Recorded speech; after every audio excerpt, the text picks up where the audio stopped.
Astrophysics for everyone by Hiten Shelar पुस्तक। अध्याय 19। प्रकाश और ग्रेविटॉन द्वारा देखी गई विचित्र दुनिया।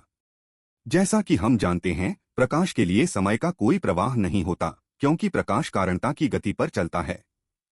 जब भी कोई वस्तु कारणता की गति से चलती है तो स्थान टाइम लाइक हो जाता है और साथ ही साथ स्पेस लाइक भी बना रहता है, और समय स्पेस लाइक हो जाता है और साथ ही टाइम लाइक भी बना रहता है। यही स्थिति ब्लैक होल के इवेंट होराइजन के ठीक किनारे पर भी होती है। अब मैं आपको यह बताने की कोशिश करता हूं कि यह दुनिया वास्तव में कैसी दिखती है। सूर्य से निकला प्रकाश हम तक पहुंचने में लगभग 8 मिनट लेता है, लेकिन अगर आप उस फोटोन से पूछें कि उसके उत्सर्जन से लेकर हम तक पहुंचने तक कितना समय बीत गया, उसका उत्तर होगा कोई समय नहीं।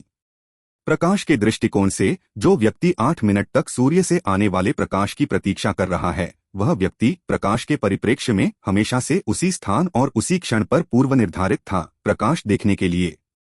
मैं चाहता हूं कि पाठक इस बात पर विचार करे। हमारे ब्रह्मांड में भविष्य की अवस्था किसी निश्चित परिणाम के रूप में नहीं बल्कि एक वेव फंक्शन के रूप में प्रस्तुत होती है। तो भला यहां कौन सी भौतिकी काम कर रही है?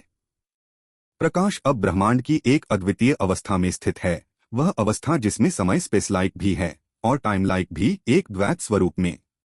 यह अवस्था प्रकाश के अस्तित्व को भविष्य के संपूर्ण स्पेस टाइम में फैलने देती है, जब तक कि प्रकाश उस स्पेस टाइम के हिस्से में मौजूद है।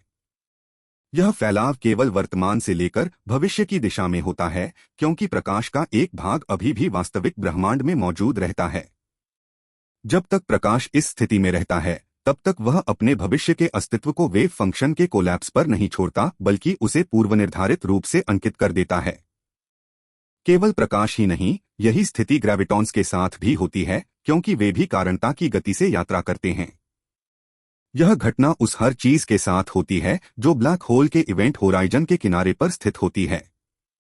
इवेंट होराइजन के पार जाने पर तो कहानी और भी अद्भुत हो जाती है। वहां स्थान वास्तव में टाइम लाइक हो जाता है और समय वास्तव में स्पेस लाइक, जिससे स्पेस टाइम और टाइम स्पेस का अद्भुत अदलाबदली स्वैप पैदा होता है।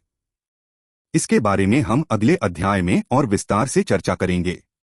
अगले अध्याय के लिए सब्सक्राइब करना ना भूलें।